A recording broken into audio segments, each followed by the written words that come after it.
stories is what holds us together. Why? Because we spend time together. We listen to someone else. It lets us understand or recognize similarities within ourselves. And so many more beautiful aspects, and really so many things that we don't think about and hold stories, from a painting to a movie to a script, a book, right? Or the grandma telling a story right out of her head to her Enkel.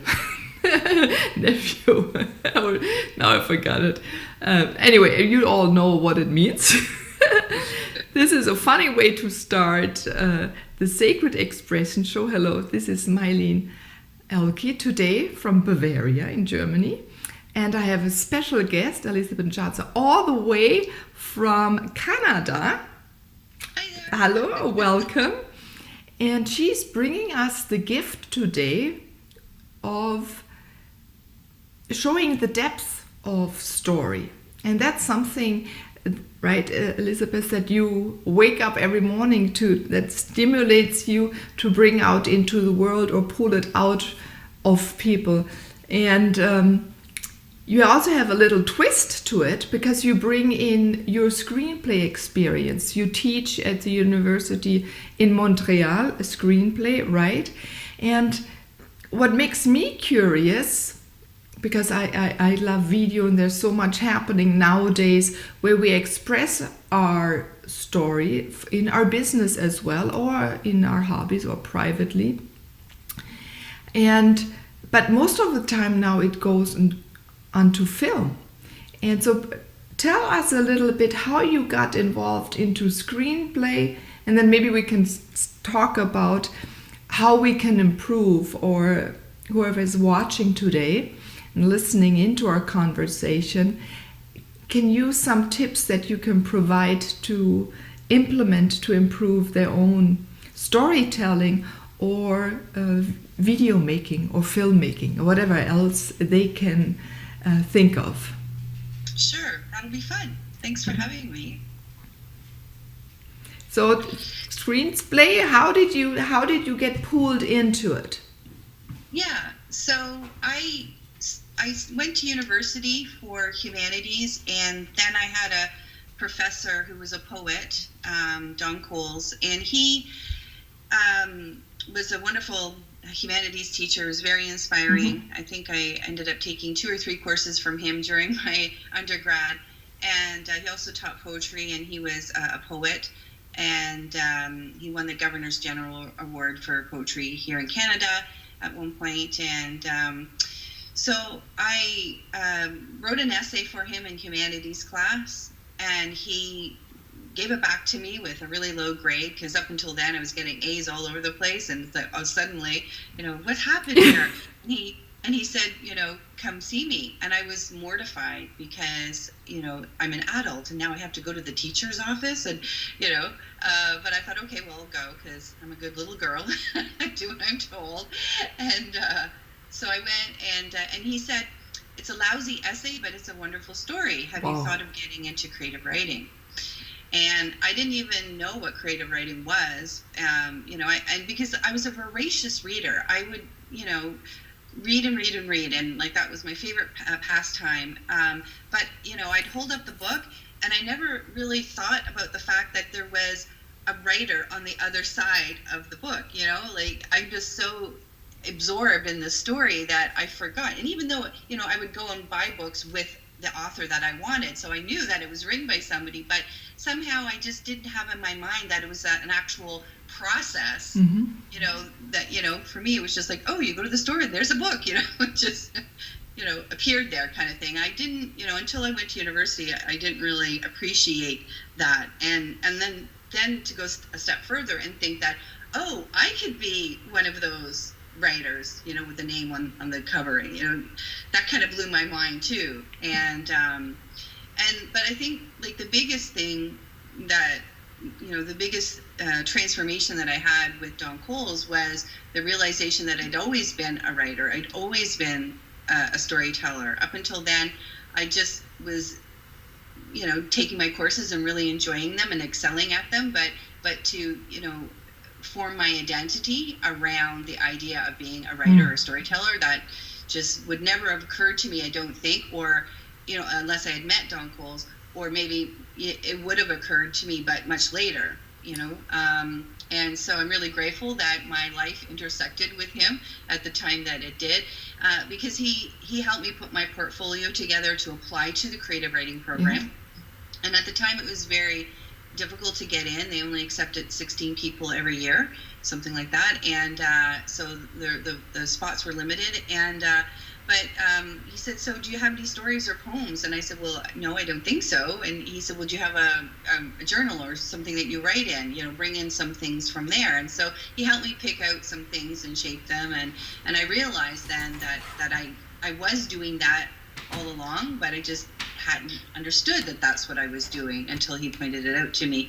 But then I started thinking back to my childhood and how I had always loved stories. I loved, reading books, fairy tale books. I loved Walt Disney World. I would watch it every Sunday. Yeah. And whenever I would go to a film, anybody who would listen, I would tell them the whole story, but not just, from beginning to end. I would talk to them about the plot twists and how, that the writer, like, we didn't realize that this was going to happen, but that we got a clue, and then later we realized what actually happened. And so at a very young age, I was already understanding how the story was being put together to create suspense and whatnot. And so then, after my BA, I decided to go into screenwriting, and because I just wanted to continue with the writing, and I, like, for some reason, called to me. And so and that's when I realized that, my love of the films and stories as a child kind of brought me there. After the influence of Don Coles, and then after I did my screenwriting master's, I realized that even in fairy tales or books or memoirs, because that's another thing that I teach as well, that, like, the story structure is the same, and it's just been really codified in screenwriting, and really talked about. But that's why I guess I just love teaching a wide variety of things. But for me, it really all goes down to screenwriting, and that really is, like, the structure that underlies pretty much everything that you do, when you're writing. Yeah, genau. It is because that's how we see it, right? Or experience. So we really experience our stories in film. If you think about it. Yeah. Right? Yeah. Every single day, it because we're acting, it has a multidimensional influence on it. And sometimes it's even hard for me, so I'm more a visual person, to put it into words. Yes. And I remember the moment when I was able to put a few things into just a quick poem. I loved it even more because I wouldn't have to explain so much. And I remember when those words suddenly flow, and a talk when I was holding in Las Vegas. But then I said, oh my God, that's it. It's so simple. And then afterwards, I didn't have to worry about more what to say, and I could be in the moment and do my rhythm and bring it out. Yeah. So it's really very connective, and in a way you have to put, like in the poem, the same liners, right? Yes. Mm-hmm. In the screenplay. The poem, I mean, the reason that you can use fewer words in a poem is because the word choice is so important. Mm-hmm. You're creating images with your words much more powerfully and succinctly in a poem, and so when we think in images, and when we go to a film, there are those, like, images, there for us to experience and think through the story. But poetry is creating really strong images so that it's like a scene in a film. Like, each line would be like a scene, but it's already created because the word choice is so important. So what is your favorite line? Do you have like a thing you say more and more often in poetry from your stories? Is it a certain part of your life that you put always into a poem? Oh, yeah, good question. I find that I often write about my grandparents, Huh? or the time that I spent with my grandparents. And so I created this video poem, which is a really neat form if people are interested, to check it out.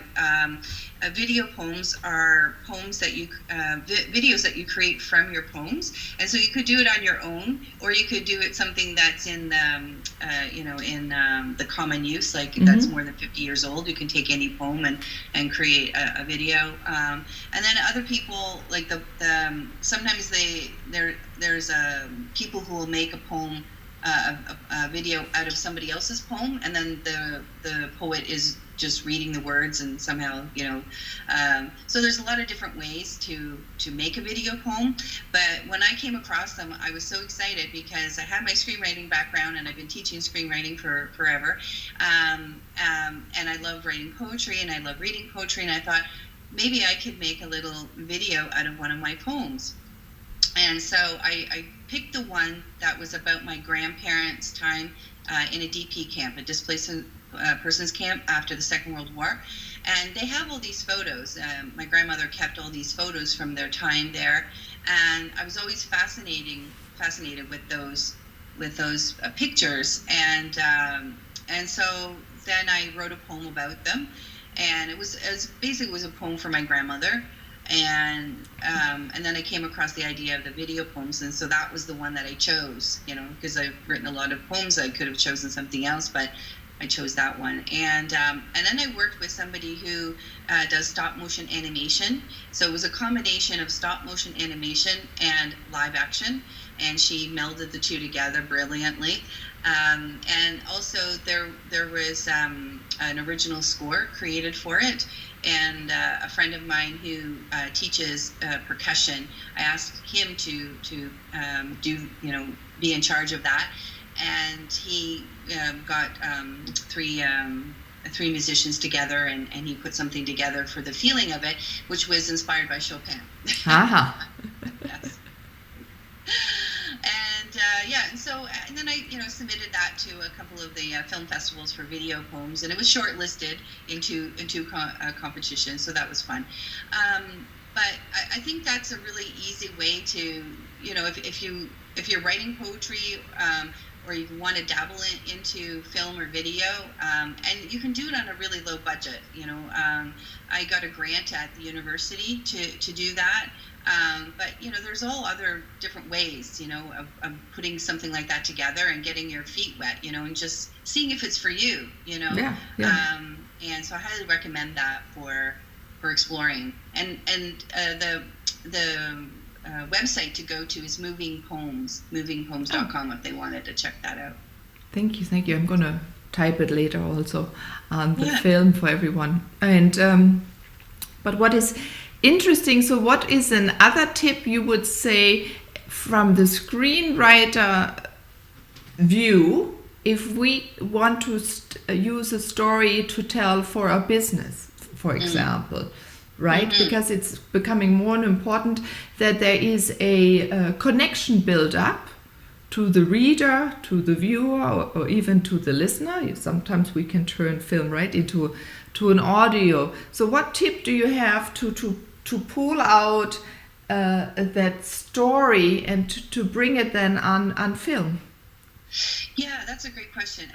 Actually, just yesterday, somebody contacted me who has just hired an organizer to organize her papers, and the organizer wanted to make a little video of the process of helping her get her papers in order. And so my friend called me and asked if I could come and do the filmmaking of this. Yeah. And I said, well, I don't actually think I need to be there, because this is going to be a huge. If you hired like a videographer or whatever, if you hired somebody, it's going to turn into like this big huge thing, and you're not going to actually be able to sort out the papers for your client because you're going to be busy making the video for whomever you've hired to do it, right? So the best way to do it, and again, low budget, is to take just photographs. And I said to the woman, I said, you're the expert here. You're the organizing expert, and you know what the different stages are going to be. And keep that in mind, about like what you want to highlight as you go along. And as soon as you get to that point in your organizing process, then you can just, say, okay, we're going to stop here for a second, and you just take a couple of pictures. And but the key here is to know that it's going to be maybe like 90 seconds, right? That's the maximum that you're going to do. You're not going to want to, just take pictures, willy-nilly, right? So you have your structure, you have your 90 seconds, and then let's say there's 8 steps that that you're going to be taking her through, and then you just divide 8 between 90. And so each segment is going to be around, 10 seconds or whatever. And then a bit for your intro and a bit for your extra. And so then you just take your photos and you can put it onto PowerPoint, and then you can record a narrative under it, and then you switch it into a video. So you can actually appear live on the in live action at the beginning and introduce yourself, and then say, like, this is the process, and I'm going to walk you through the process of, if you hire me, this is what I'm going to help you do, and the transformation that will happen in your office, but also in your life. And she said, oh my goodness, she said, I can't believe how simple that you've made it sound. She said, I'm going to go and take some books out of the library now. And I said, no, don't take any books out of the library. Just go and do it. You have everything you need. You have your camera, you have your expertise, and you have your 90 seconds. Just write yourself a little script, 90 seconds. And, these are the different stages that we're going to go through, and this is what I want to capture as images, right? So just write yourself 1-page outline, and then you're good to go. Because if you go and get books out, then it's going to be this big, huge procrastination, right? And it's going to stop you from actually doing it, right? Like, in screenwriting, there's this phrase, character is action, action is character. So when you're watching a film, it's by their actions that you understand the character, right? If they're afraid, if they're happy, or whatever, right? We make that determination by what they do. And if they do nothing, if they just go to the library and sit there for the whole film and read up about something, right? There's no story and there's no film, right? And there won't be any little video for your business either, right? So you have to take action and just jump in there. I think that the way you were speaking, it reminded me when I was in college, landscape architecture I was studying, but it was an architecture class. And he said, oh, everyone has 10 minutes to do, to paint something to a certain topic. I think it was my best creative moments, because you had to go, you're free, because you don't worry about anything, and one is the most creative, right? Yeah. This is the important part. We're then so creative because we don't worry, and this spontaneity, huh? This is what gets the juices of the brain, and where we can put all of our experience, our essence into it. And when you have to do it quick, you can't censor. I think too often we start censoring, and all the things arise of the social structure, or who has said something we shouldn't do or only should do. Yeah. Yes. And that's why I love that you say it. Don't go anywhere, just look at it, think about a topic and do it. And also the 90 seconds is a beautiful idea. I mean, everyone can do this, like now for their websites even, right? Because also you have a visual, so the visual tells so much of a story in the same moment, right? And then you overlay it with the spoken word, and maybe you even have the written word. So we could take it on all senses, and even tell a multi-dimensional story. Yeah, I love it. Yeah, it's really simple. And I think, the point that you made about, censoring, because as soon as we come up with an idea that, I would like to write a memoir, or I'd like to write a screenplay, or I would like to, create a dance, or whatever. Immediately, if that's not something that we're already doing, immediately all of these reasons will arise about why you can't do it, all these blocks. And it's important to realize that if you had that idea, and especially if you've had that idea for a long time, a lot of people come to me and they've had an idea, or they've started to write their memoir or their screenplay, and it's been gathering dust for years, and they're still thinking about it. So it means that their soul is calling to them to do it. Yeah. And I believe that creativity is, the expression of our soul. And if we're denying it, then we're actually, diminishing ourselves and our experience in the world. It's not creativity. I don't think is this luxury of like, oh, when I have time, yes, I'll, write that poem, or, oh, when I have time, I'm going to write my memoir. It's however it expresses itself in your life, it needs to be there in order for you to fully experience life here on earth, right? And it's a huge denial of who you are if you listen to all those reasons why, oh, I can't do it, and I don't know enough is one of the big ones. So that woman that I spoke to, she said, well, okay, I'm going to go to the library. It's like, she's an organizer. That's her métier. That's her expertise, right? She shouldn't be going off and getting another degree by like reading 100 books. She's got everything she needs right now, and I think that everybody has what they need right now. When you get that urge, that calling, you have what it takes. Maybe you need a little bit of structure. Maybe you need to understand, like, okay, it's going to be 120 pages, or it's going to be like 5 pages, or 90 seconds, or whatever, right? Like, you do need some structure, like I was saying before, that structure is really important in order to hold our creativity. We do need that, and that, I think, is the only thing that we probably need help with, is like figure out what the structure is, and have an outline, and then we can go forward. And then, maybe you'll need some help a little bit later on down the road, but then you've got something to work with. I think that's just so crucial, just to jump in there and put something together, and don't worry about how perfect or not perfect it's going to be. Right? Just, create something first, and then you can polish it and make it wonderful. But you can't make anything wonderful if you don't start. Yeah. In my life, the visual part was easy. I could draw and render, and we do drafts and drafts and drafts. Yeah. And I remember I had a very bad, as a dyslexic, I had bad experience in school of writing. And then until one day I thought about, a woman told me, Meilin, it is like a drawing, right? When you design, you write and you fine tune. And at that time she took a lot of scariness. I was not so scared anymore to try. And yes, it took me a lot of drafts to get it down then to essence. But after a while then the words flew out easier out of my mind onto the paper. And now, I write. Sometimes it works and sometimes it doesn't, and maybe I come back at a later time.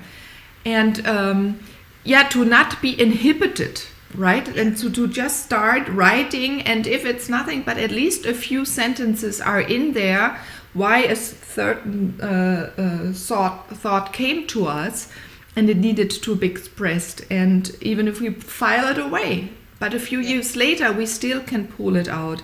So sometimes I think it's also important to relax the urgency, that it doesn't have to happen right now. It can be a little later, and it can be something in stages too. But when that impulse comes, there I think right away to write it down, or to paint it, or to record it, so that it can stay.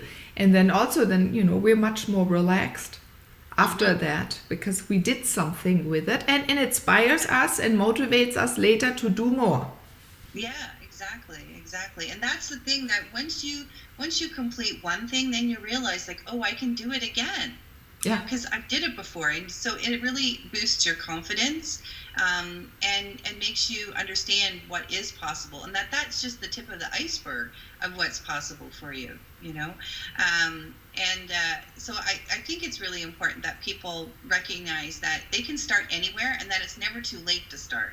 That's another objection that people say, oh, well, it's too late for me, and I've got other things to do now, and but it's never too late, and there's always a way to incorporate more creativity in your life, because that's what's going to recharge your batteries. It's what's going to give you that bounce to get up in the morning. And that's why I say it's not just this nice add-on. It's something that you need to integrate and welcome and embrace into your life. It's not something that can be separate. And anyway, creativity, I think it was artists or something were always very separate. If you look back at history, they were always their own category. Especially if they were women artists, and we can go back hundreds of years, and we're not. I think now finally creativity is getting a different view, a different understanding, a different meaning is giving to it, that it is really part of everyday life, and that everything is a creative expression. Because everyone is so unique and has a different look on something, how they're doing it. There are infinite ways to do something, even how to write a script or how to do a movie. I mean, each movie is spoken and taught in a different way, has a different flair, but the cooking, even how you clean your house, all of those are ways of creativity. And I think too often we already, take it away. Little children, I remember, they say, oh, this is not a piece of art. We give grades on art, which I still don't think is a good idea, because there is no bad art. Everyone sees different, has different experiences. And how can the other understand? That is what makes it really fascinating. That's where it gets exciting, when two people come together like us two and see, so what is the difference? How do I view the same thing than you? You tell me how you look at that light, for example. I'm looking at that, it's shining right in my face. And now how I look at it. Someone comes maybe emotional, someone comes maybe more analytical. One has 60 years already lived and comes with a new idea than if a child sees it for the first time. Exactly. And so how can there be any judgment on creativity? And I think if we also take away that a little bit, how we judge what creativity should look like, or what art has to look like, and too many critics have written things, I don't know. But it's an interesting topic. But all of things took away the courageousness, I think, Elizabeth, of creating, of being loose, being free. So sometimes do you have moments where you get stuck? So do you have like little tips you can give how to loosen up, to be creative? Like sometimes we have to be creative on demand. I mean, maybe you're a little stressed out, or sometimes we become really busy running from the street or the bus. So what is a little tip you can give? So that's the other thing that I wanted to mention, was that for the person when I was talking about earlier, that what's important is that you just get something down and then you can polish it later. But I think that there's a fear for people who don't do it on a regular basis, that they're going to waste their time and that it's going to be horrible. The result is going to be horrible. And so, but the fact is that your first draft is always horrible. Even mine, right? I mean, we have to get that sort of first idea down. I mean, horrible in the sense that it's not finished, right? It's not the way we want. And writers who got 10 books published, the only thing that they know when they sit down to write their next book is that they've done it before. But what's ahead of them is completely new, right? It's a completely new idea, completely new book is going to come out of it.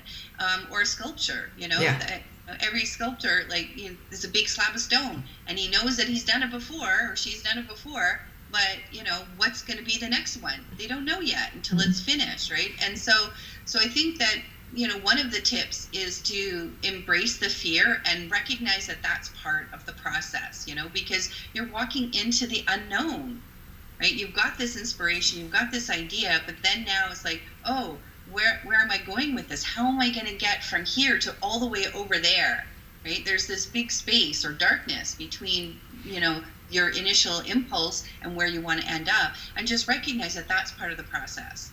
And so make friends with that. I think that's one of the things. And for me,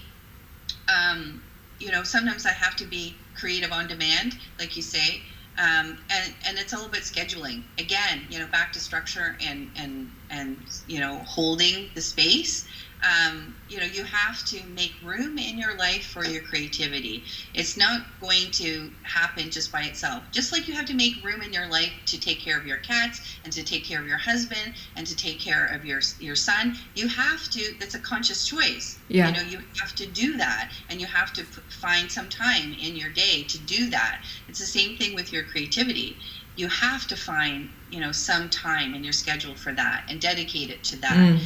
Important. And for me, I actually now do that. Since about 10 years ago, I started using an agenda in earnest and make my weekly schedule. And what I realized when I started doing that was that I'm very, very productive, but I don't take time naturally just for my downtime and for my creative time.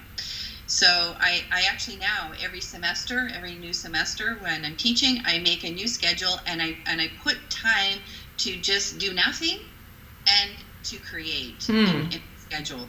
Because doing nothing is really important for the creative process, and it's just important to recharge your batteries anyway. Yes. Whether you're being creative or not. But the fallow field, lying fallow, going for a walk in the woods just because, smelling the flowers, or touching the bark, or collecting some leaves that have fallen on the floor of the forest, or just being out there just because, and enjoying the smells and the feeling, the sensory feeling. That's really restorative, and that can help you with your creativity. And so if you're stuck, sometimes that's what I recommend to my clients and my students is like, okay, so you've gotten to a certain point in your story, let's say, or you're writing your screenplay, and you just really feel stuck. It's not flowing. Then that means stop doing that, right? Because writing and any creative process should not hurt. It should not feel uncomfortable. It should feel challenging. Yeah. But it shouldn't be giving you angst. And so as soon as you feel like that, then go for a walk, and maybe even go up to a tree and ask for its opinion on, like, I'm really stuck at this point, I don't know what to do. What would you do, right? And just sit still and listen. Sometimes you'd be amazed at, when you're open to it, how walks in nature can help. Yeah. No, I'm a big believer of that myself. I'm also so connected, and it gives us a different awareness, and something switches, right? Because we come in the flow, we start movement, and we're really not fixed beings. Yeah, we're beings that move. So that is right. So in the moment you notice you're getting fixed or tight and dense, say, I become aware of it and said, I don't really want to be that. Or if you say, okay, then you make a choice. Yeah. And then go out, meet people, stop, do something else.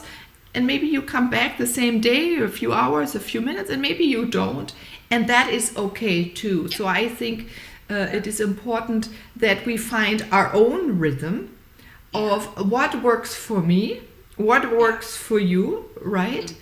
And we have to follow that and nothing else. Yeah, maybe you have, you're in relationship with others, you have family, or maybe at work too.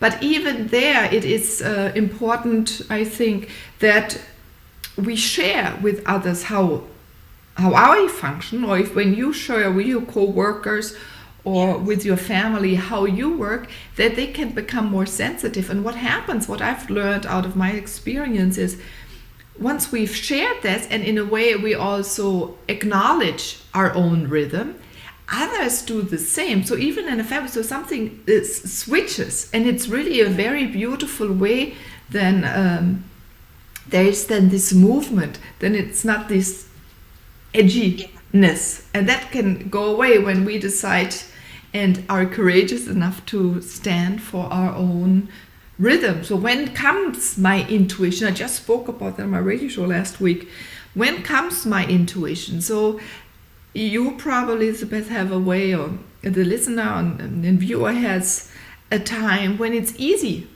Yeah, for me, for example, when the sun shines and it's around noon, that's when I've noticed I write, or I am more contemplative. Yeah, the earlier mornings after my son has gone to school, then it's so more my nurturing time. I need that. And then between 10 and 12 is where I'm open for my clients again in the afternoon, and then a creative phase hits again, where I notice then I paint again more, or where I do more with my hands. It's then in evening, when it's night, when most of the other people are sleeping. Yeah. So that's, we can find out when are those times, when were we inward, outward, and and it's very important, and that we share that with others, so they learn what our rhythm is. That's And I think it's important that we share with others and talk about it, so that other people can see that, oh, it's possible to take time for you. Because, people at work today are so overwhelmed. Only about 17% of people are happy at work. And the definition of happy at work means that they feel that their strengths are being utilized. So when you have gifts or strengths that are not being utilized, that's cause for great consternation and sorrow within the soul, and I think that people who have the courage to start asserting their right to be creative and to have their gifts utilized, right, that gives other people courage too, and gives them a pathway, that, oh, there's a way to make your job more enjoyable, right, or there's a way to find an exit strategy, if there's no possibility for you to bring your strengths to your job, but that there is a way. But I think that creativity, once you accept creativity in your life and are active with cultivating that can actually give you a lot of answers about how to create the conditions that you can continue being that way. And you might realize, like, oh, this condition of working at this job is not conducive to my well-being. And you can start making some choices. But so I think it's important that we do share, just in general, but like with our friends and coworkers, because there's a lot of people who are hurting out there and are wishing that they have a different life, and they just don't know the way out. They don't know how to create a different life. Yeah. I think that's right. And the number, I was really shocked. And you're so right, 17%. It's a waste. Of our beingness. What is up with the other 83, right? Yeah. Why are we not fully engaging that? Or at least if it's 50-50, so also the productivity then, for myself, or even if you would be company owner, you have, and it is very difficult, I've learned, how structures in the corporate or in school or even in kindergarten can be changed, even though there is so much a knowledge now how our brain functions, or when, even if we're happy, how much faster children learn, and when fun is involved. So I think it's very important, the work that you do to bring out the creativity in screenwriters, in telling people how to bring their story into the world, to inspire others, right? To motivate others. That's why we do that, or transformational. And I think as more and more of us step into that, it'll create a change, because there has to be a moment where it's just going to crack. Because I think there is a deep desire within people to be different. Because now I'm noticing the opposite is happening, where children are already giving up too early and being depressed. And it shouldn't be this way. They were more, we looked at them at creativity. So it's for us important that the adults say no longer, let's show our wild creativity. Well, one of the courses that I teach is memoir writing, and I did that for about 5 years with senior citizens, and so many of them said that they were afraid of retirement, or that they were bored in retirement, and they, and so they took the course to just, wake themselves up, I guess. But through the process of writing about their lives in different ways and different themes every week, they began to realize, how much they've accomplished in their life, and how strong and resilient and courageous they have been. And so there's no reason why they cannot bring those same qualities into the next phase of their life, and that they can do something, of value in the next life. And, retirement doesn't have to be the end. And in fact, nowadays it's like 30 years, 40 years, sometimes there people are in retirement, so it's not a whole nother life. And one of the women, she said that she was afraid to retire because she worked with children, and she was a teacher of grade school, and she thought, what am I going to do when I don't get up in the morning and go, see my kids? She just loved working with children, and she was really dreading retirement. But then she took my course, and it transformed her life. She just was so happy with what she was doing and how she was creating a new way to be happy. Beautiful. Because this is exactly it. It is getting out of the way we're seeing ourselves. Yeah, so it doesn't matter if what age, what height, what gender, what culture. Most of the time we enclosed ourselves, and in a way what you're helping, because they're digging in, so they have to extract those layers. It's in a way a self-healing, self-transformation, this writing. Yeah. And when we write about our lives, in the courses that I teach, it isn't just about, oh, I went through this horrible divorce, and then he did this, and then, then this horrible thing happened, and then you wouldn't believe next what he did. And, it isn't about that. It's about, okay, it was a horrible situation. You acknowledge that it was hard for you. But now you're here, and what have you learned about yourself? Because you're still standing, right? It didn't kill you, right? It didn't flatten you, right? So how was that you're still standing here and you're able to walk and talk and engage, and so it's about reframing. It's about taking that thing that happened and then finding new ways of looking at it that help you move forward. Oh, I love that. It's really switching. Too often we are really always in this negativity surrounding, but it says no. So I went through it, and to acknowledge and see, oh my God, I did that. This does something. And yes, I wish everyone has the opportunity in life to experience this one moment with, oh my God, I did that. I am good. I am great, and I'm powerful, and this is what has to be brought back. So beautiful, your work. Thank you.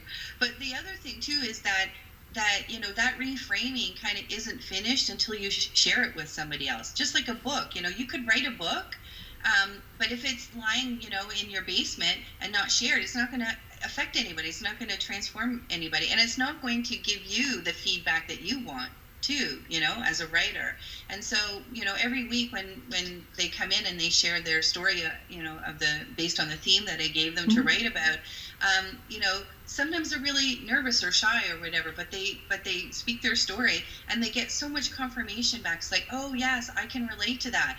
Something similar happened to me, and they get feedback. It's like, wow, that's wonderful that you were able to do that, or and so that's how you also build your confidence, is within community, because nobody can do anything on their own, in isolation. Nobody achieves success Nobody achieves happiness all on their own, right? It has to be in concert with other people, or at least other beings, So I think that that's a crucial part of the creative process, is that yes, you create and it's an interior thing, but then to complete that process, it has to be an exterior facing thing. It has to have other people in, consuming it or reading it or going to see it, or, That brings us back to the happiness, right? Because as we share our story, others acknowledge it, as you said so beautifully, right? There's a piece of recognition in it. But then the joy comes up. Yeah. Yeah, so it's like a huge reward. It's like a double reward. First, you have the reward because you see what is within, but then at the same time, you build a community. And I think it's time where we've been so alone. Yeah, we've been pulled apart on purpose, I think, for many people that wanted to rule over us. And I think now it is the time and the energies, especially this year and the next few years coming, to express and show ourselves to the world so we can build community, because it is a new way of community that is coming, because we're showing ourselves. You're showing, I'm showing myself in this new way with this creativity that comes from deep within, or shows our beauty to the world. Yeah.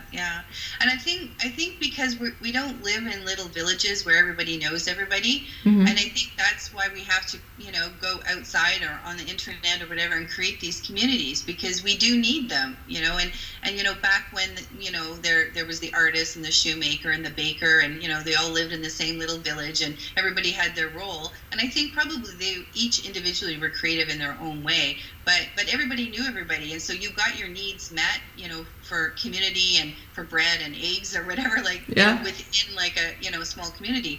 But today we don't have that, and I think that's partly what's created some of the problems, and partly why we have to go actively out and share our humanity, and share our creativity and our wins, because, and to create that community today. This may be off topic, but as we've been speaking several times, I keep thinking about this.